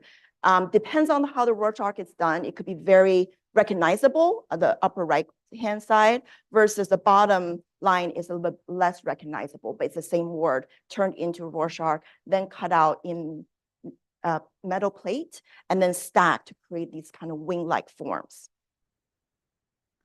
Another way of connecting with history is through salvage materials. As we know, the building was burned down early 2020, and that was a catastrophic for this very community-based building that's offered a lot of services to the community. So I'm proposing to use some of that architectural element to become a part of the sculpture. So this is kind of like a diagram, a little bit breakdown from the doorknobs from the original school to the railings and etc. And the other side are these glass orbs that I'm thinking about using the original forms, casting glass of like doorknobs or wrought iron elements, casting glass, and they become the embers, like time capsule embers. So each one will be connected to a story or oral history that a community member tells about the building. So these are some of the past glass I've used. Tenants and the broader community members will be the participants in creating these ember time capsules, symbolically capturing past and present memories of the building occupants and preserving them for the future. Okay, so this is a maquette I made, a 3D maquette, because I really need to do that in order to see how things work for me in my mind. Again, this is just a 3D play. This is not meant as a final form or color at all, but just to see how these elements can come together if it even work. So that's just part of this still play. So I made it from paper, but rather than the paper elements would actually be done in sheet metal, hand hammered and cut out. And then there are some glass beads you can see. I would like to use multiple colors in the glass beads to create these embers. And the whole form has this kind of, the back has all these architectural elements. It would be darker, the colors, because the idea of coming from the burnt site. And then using iridescent colors on metal becomes a lighter and lighter. I do imagine the nose of the creature becomes more streamlined, like going into the future, and that would be in titanium in color. Again, using a little bit iridescent pigments around that. This is from the community room on the end of the lobby. So it offers a really different view because that we also have the first floor and second floor. So just thinking about how dynamic this sculpture will be being seen from different perspectives. Second portion is the ink painting. So I have an ink painting practice on glass, and already Grimshaw had designed these glass cubes that will go down shaft, that will go down the staircase for safety reasons. And it just seemed like such a beautiful way of linking the sculpture in a painting form. And the idea is that, so on the left side, you see the design of the glass shaft, and this idea of this meandering painting, almost like a creature taking two-dimensional form. Again, using the idea of flying white, that disconnected connection, and that creates this very long meandering, nearly 200-foot long painting if the glass were opened up to join, but then they will go spiral up to the 5 floors. So this is a work that I've already made. I just want to give a sense how that on the glass might look. This would be applied to the inner side of the glass, so the public would not have access to it. And we are already exploring different ways of either transferring, printing and transferring, or printing directly on the glass itself and baked in, so it's more permanent process of creating this work. Also, I want to leave a lot of translucency and transparency in parts of the painting. So because it's a staircase, not everybody necessarily has access because of wheelchair accessibility, but it's also very difficult to make a 200 feet long painting, the whole thing being equally has relevance. So my idea is that for the landing area, so people have access to each floor when they go to the landing area, these will be the focal points of these paintings. Then the content will relate back to the tenants living, using these buildings with their history, their mission. So it will have these abstract elements, but also some figurative elements that is tied into the tenants there. So you could come to the landing and see the painting right around there. And then the other panels will be connecting the painting together, again, through this flying white technique. Third part is the oral history. So I talked about the glass embers. The idea is that each ember will have a story by a person or a group of people that have either used the site or live around the area this building has some significance for them. So the idea is that the recordings are linked to a specific ember. So there's this really sense of engagement and ownership rather than just theoretically they're scattered in there. I will create a website and a phone app that you can access on site as well as in the comfort of your own home. And there will be an interactive map. If you click on one of the embers, for example, then that story will be replayed. And this could also be accessed through a QR code that they can hear on site through their phone. It would not be playing in the lobby because that would be too distracting. It's hard. Also, it would not be honoring the voices of the people telling the story to become a distraction. But there are all kinds of technologies already becoming available, like possibly, this is happening in 2027.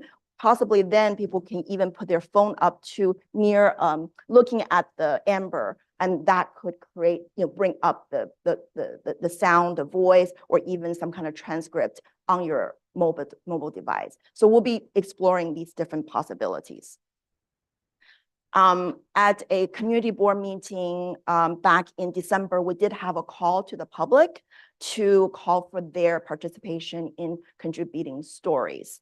I do have this idea of this will have, depending on approval from the commission and the DDC, that I would like to have some of the embers not filled at the time of the opening of the building, so that after the show or the building opens, there's a few more recordings I can do with people who are living there, maybe new voices, younger voices. So this idea that history is in the making, we embody change, and maybe a few of the embers will be left clear, white, just so that kind of have this idea of unknown future that we're going into.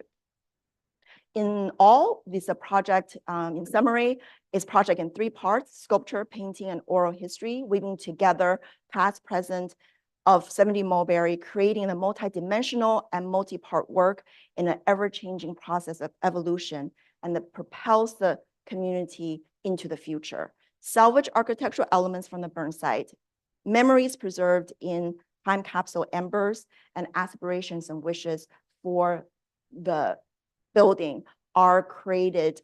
These are the elements that shape the metamorphosis aspect of the work.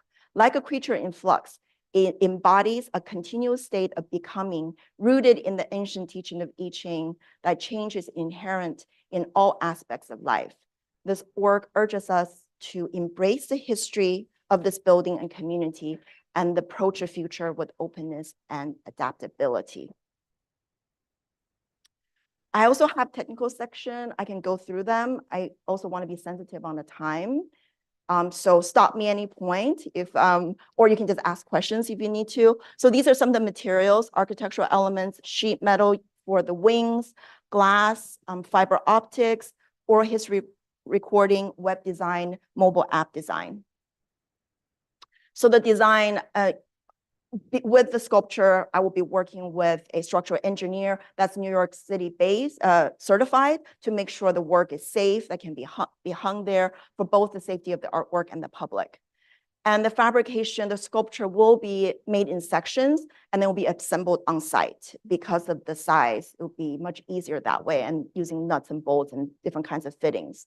And I will work with the architects and building contractor to make sure the dimension, the weight, and the sculpture for the delivery, everything is safe, and it'll be ready to install when we arrive. Glass casting and hand blowing will be done with a professional glass studio. I do have quite a bit of experience working in glass. I would prefer to be in the New York area because I really believe in trying to do as much as you can locally. So the money, funds our community, but I also have existing relationship with like Glass Workshop in Pittsburgh, for example, that's that I could tap into for their for our existing relationship. The ink painting portion, that will be done in my studio. And then the images will be digitized, transferred, and we're already speaking to quite a few different possible printers that could work on the scale. So it is possible that each panel is 8 feet wide and about anywhere from 10 to 15 feet tall, because it's a kind of a different shape, trapezoid shape. But we've already explored that these are feasible, they can last the duration of the time that we hope the artwork will, but it's just really a matter of which process is best, and budget, always budget, right? And a big part of this is about community outreach. So the work is so much about speaking with a community. My goal is to have 50 voices embodied in this artwork, in the sculpture element, but I imagine I'll be speaking to a lot more people. I will be working with an oral history artist who is a collaborator who is based here in New York. She actually teaches at Columbia University at their oral history department. So we'll be working together to really tap into the neighborhood of the community, because this is, I don't know, you guys probably already know that this building is well-loved, and there's a lot of contention around the community because they haven't felt heard or seen. So I really think it's super important that this work represents the community. We're not just airdropping in something just to look at, but that it has meaning. So this part is going to be a huge part of the artwork, to do the in-depth outreach to community, to get diverse voices, multi-generational, and also voices in different languages. I think that's really important as well. And I will work with the professional team to design, make sure the website and the mobile apps are functional, and that's going to be a lot of testing. I think that's going to be a big part of this, to make sure that also the work is also accessible to people who may not be able to come to the site, right? These histories, the stories could be really relevant to many communities around the world. I think the website will allow that.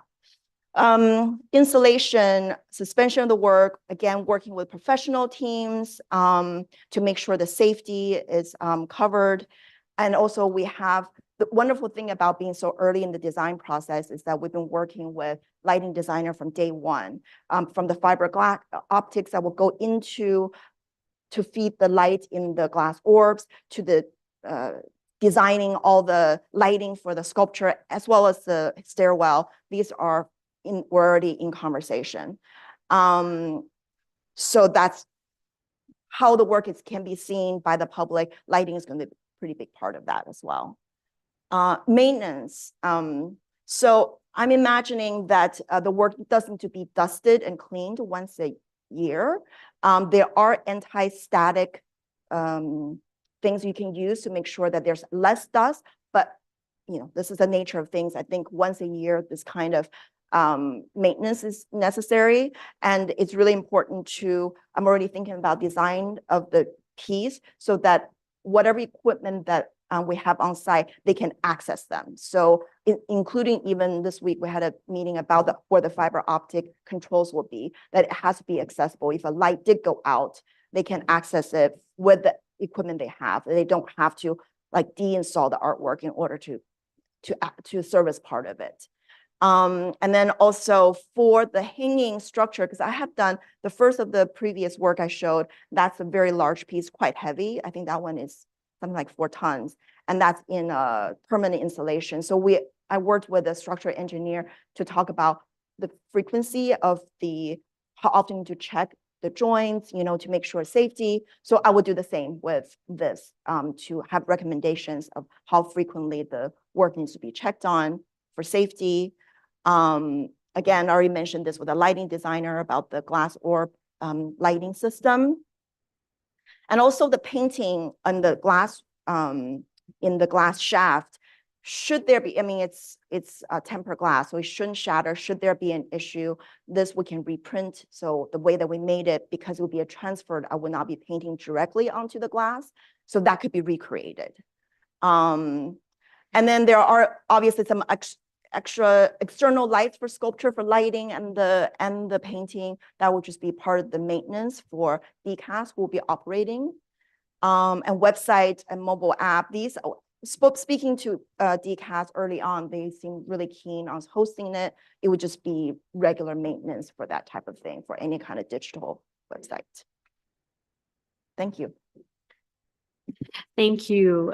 We will now hear public testimony. There is nobody in person to testify. Jenna, is there anybody remotely? Hi, I do not see anyone listed to testify remotely. Is there anyone in the Zoom room who would like to testify? If so, please use the raise hand feature. Thank you.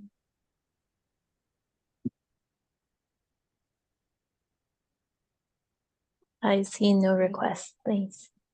Thank you. I will hand it over to commissioners for discussion. Thank you so much. Commissioners, Kenseth?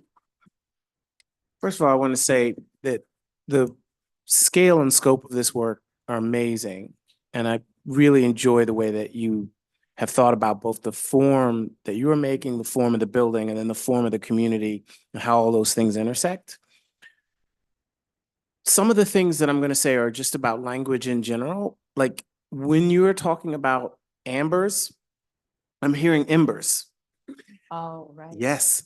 So first we were saying embers, and this leads into another content issue. That yes, you are referencing the fire, but many of the tenants who came from the building have a visceral experience with the fire. So in the same way, you're referencing change, but also the Big Bang and all of these sort of universal concepts that come down into this one object. So the palette that you use, if it is on the darker side, like this projection isn't really great, and I know you haven't picked the final color, but the palette that you use either will reference the past and burning, present tense, or the future and burned, but growing and changing. And so that is this really interesting tension that you have to come to between whether it is a darker palette like this, where mostly what I see is the objects that are existing in the orbs and they feel consumed. And the feeling that you're going toward is that they're feeling, they're survivors, they've blossomed from this process, right? And right now, I think your color palette isn't supporting that concept. So yes, people want to support this idea, and I can see why they do, because I do as well. But I think you have work to do there to come up with just the right notes and space and beat. It is, at the moment as a maquette, extremely complex. I don't see how it could be cleaned.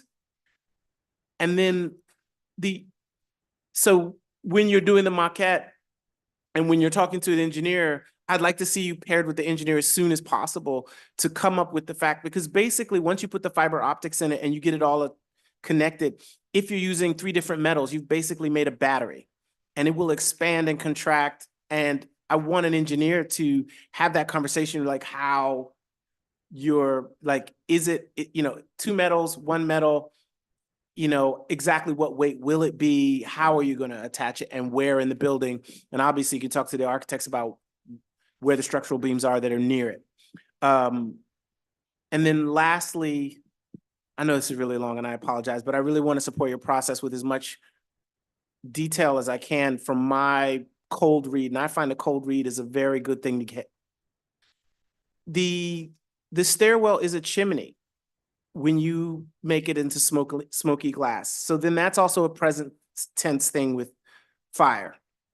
So in terms of how it is that you treat it, it may be that doing the dry brush technique starts out in a black, but this isn't a one-to-one thing so much as, if there is a way to take the palette into the future, if that makes sense to you in how I'm describing it, then I think that will allow it not to be a chimney. And I think if it is an active chimney, then you're referencing more the being consumed and the fire and the loss rather than the future, which I think you want to go toward. And I hope that will be helpful to you in terms of, and I know these aren't your final colors and I know you have so much work to do, but I think it's going to be tremendous. And I'm really excited about what you do with this. Oh, one other thing. In terms of the how of the getting of the comments of the community woven in and out. Yes, in 2027, there may be some other way of doing it, but from what I could gather from how it is this is proposed, I can't understand exactly how people are getting this information in and out. So this is data that has to be received, interpreted. Is it through speakers throughout? Is it through some transmission means that, like, you have to start out with what we have now and then possibly move, because I don't understand the how of that yet. And that is a really crucial thing to this, because I don't understand how that works yet, but I do understand the why of that. And you understand the why of it. And I think you have some ideas about the how, and I need to understand the how too. But those are all these sort of smaller things to the larger concern, which is that conceptually this works. It's super solid, but you have to get with the engineer as soon as possible, and you have to start to delineate some of these hows right away. So thank you. Can I address the how Yeah. for course. one of the Yeah. So for the oral history, that will be living on a website. So I don't think I want to actually replay any of the recordings in the lobby, because the lobby is going to be a very busy area where they're serving hundreds of people per day. So, and also it will not be a way to really honor these voices. I think a more private listening, so it's more intimate. And the reason I want to do oral history rather than like a video or something is that it's a medium that I've used before, and it has such intimacy when you have someone's voice just in your ear and you're hearing them, even though you don't necessarily see their voices, there's just so much is conveyed. So I think a more private, intimate reading or hearing is a better, more honoring the history and the story that's being told.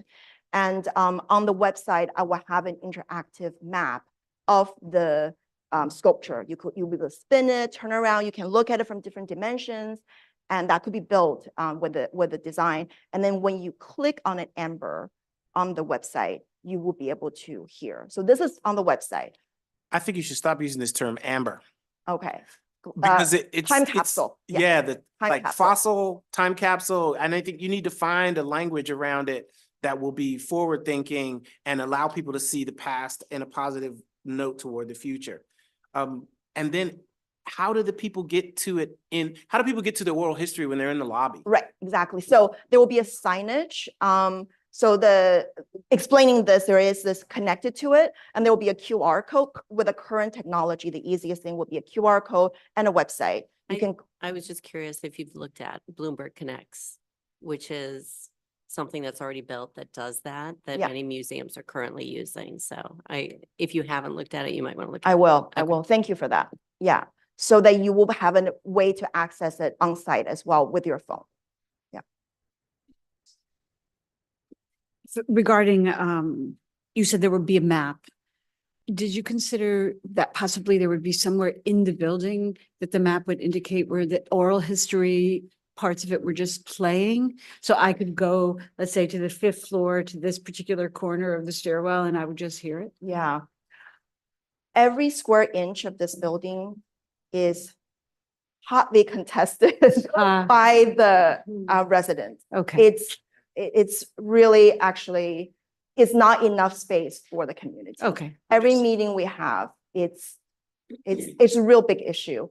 That sounds lovely, but I don't know how realistic that would be. But we are talking about, I don't know if this is realistic yet, but there's been a discussion maybe having a large LED display, because some of the tenants have asked to have something so they can tell what services being offered. They want to have like wayfinding device for them.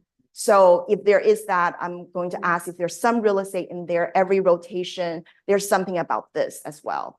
But that's a real, big issue. Yeah, unfortunately. understood. But I think the signage needs to be very clear so people need to know they can access it.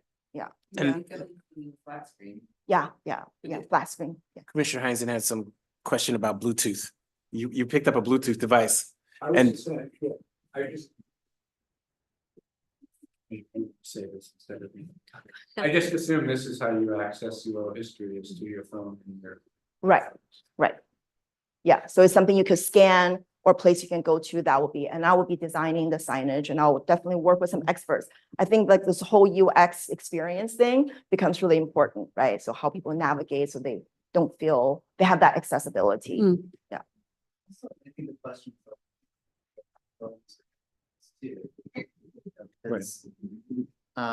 Given like the program of this building, it's not a museum where people are paying $25, where you could like assume they probably have a smartphone. So, I think just kind of making it website or phone focused or even website focused. These technologies don't tend to last more than a few years. Like a website will, definitely be dead in 3 years, or an app won't be functional with an operating system in 3 years, and they're really expensive. But if you. So I might also consider, like listening devices. on site or like a, set of headphones, or Okay. even just like a printed handout or book. Yeah. Okay. Could also be a part of it. Yeah, and also MoCA Archive is actually the Museum of Chinese in America. Their archive is actually on the 2nd floor. I am planning on working with their archive because they have, they have oral history as part of their archive. So I thought one part of it, some of it's living people's voices and also people's voices from a history that we can no longer access, to kind of harken back to a little bit older history.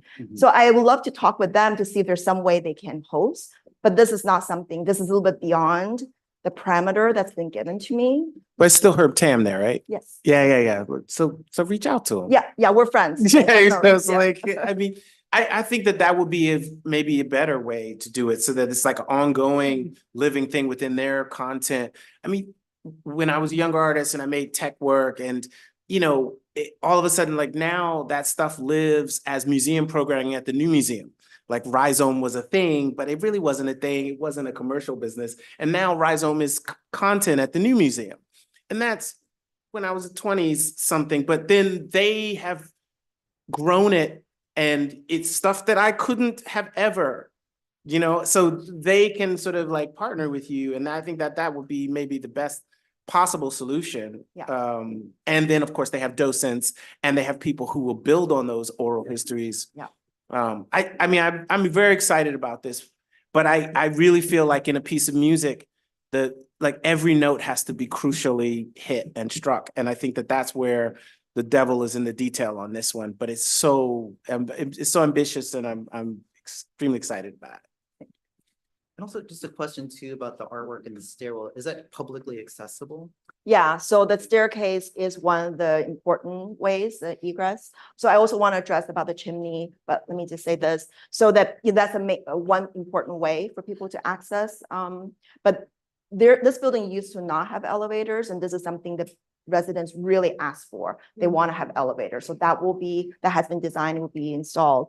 But if for folks that didn't want to walk all 5 floors, they will be able to access it get to the elevator, go to this floor, see it, either walk down, you know, or go to another floor. So they can see it from different. And about the glass become a chimney, that's a really good point. I had not thought of that because I was thinking about all this translucency.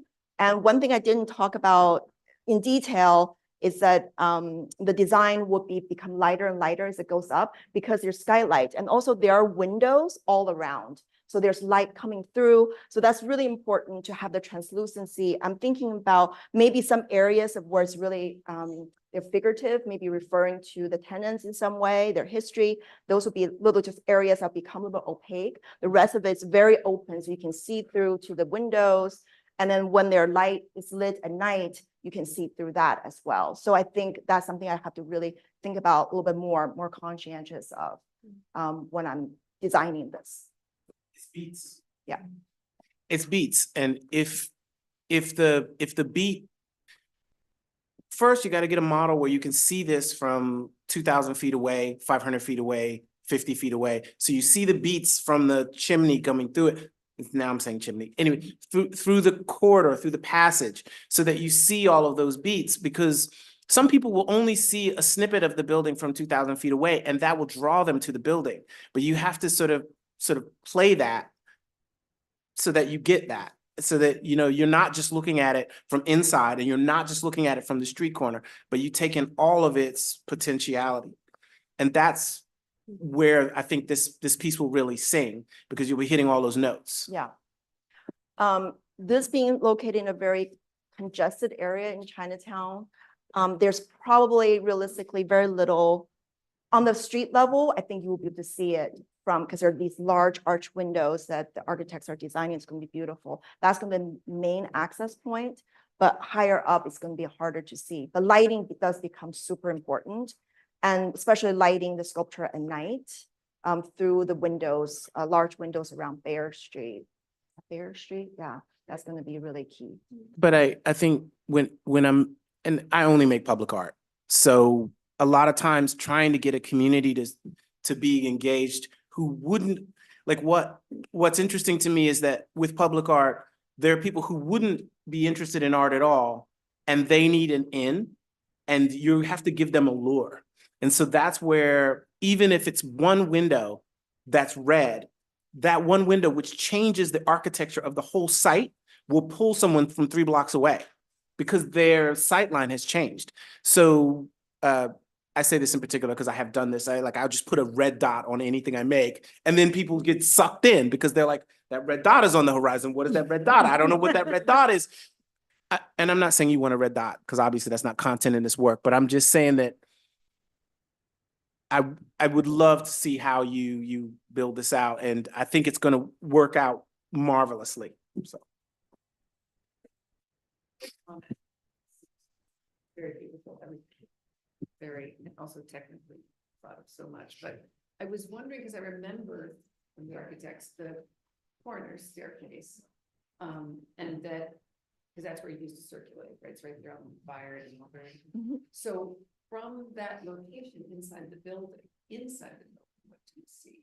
I mean, you can't, if I were disabled, I couldn't go up or. Yeah. So if I couldn't go up the stairs, but could I see it there? Can I get in? Those Right. are the views I'm interested in.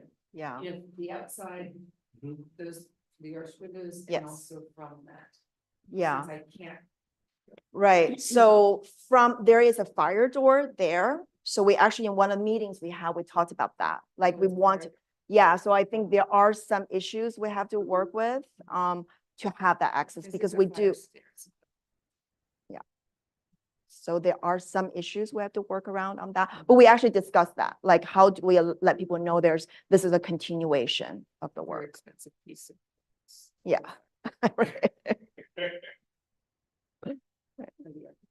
Right. Commissioners, before we take our vote, any last comments? Okay, so I'm going to summarize. Thank you so much, Thank Jennifer. you. Thank you, everybody. And let me say that I'm just going to summarize what you said. So like jump in if I don't get it right. Commissioner Armstead recommends that you connect with the engineer as soon as possible, that the color palette reflect the concept of memory as a foundation for forward growth, that the stairwell is consider the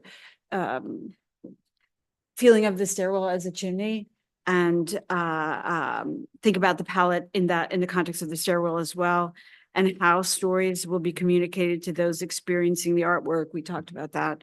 Partnership with MoCA, you already brought up, and to study the art from various distances and perspectives as a draw, and finally to work through visibility issues in various ways. But just to summarize, I think we all agree that the work is powerful, it's well conceived, it's formally elegant, and we are very confident. I'm speaking for others that you'll work through those technical issues. And I also do want to compliment the Percent for Art leadership in I think these two artists and while the works are very different formally, they're clearly rooted in very local and personal experience that's very relevant to the communities they're in. And that's hard to do. So thank you for that. Finally, before we take the vote, and thank you again, it's a beautiful work.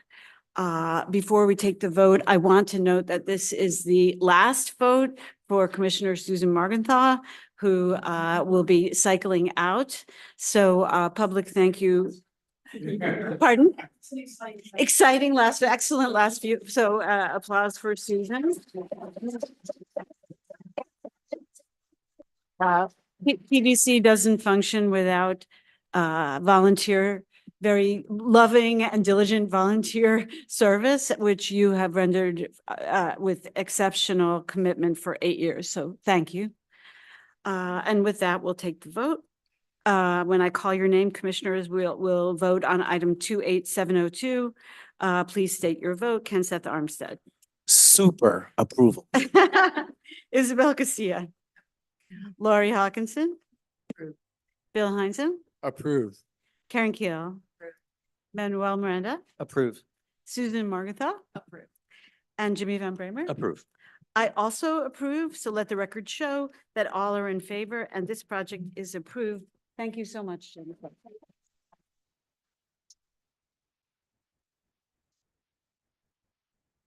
This concludes our meeting and the public meeting is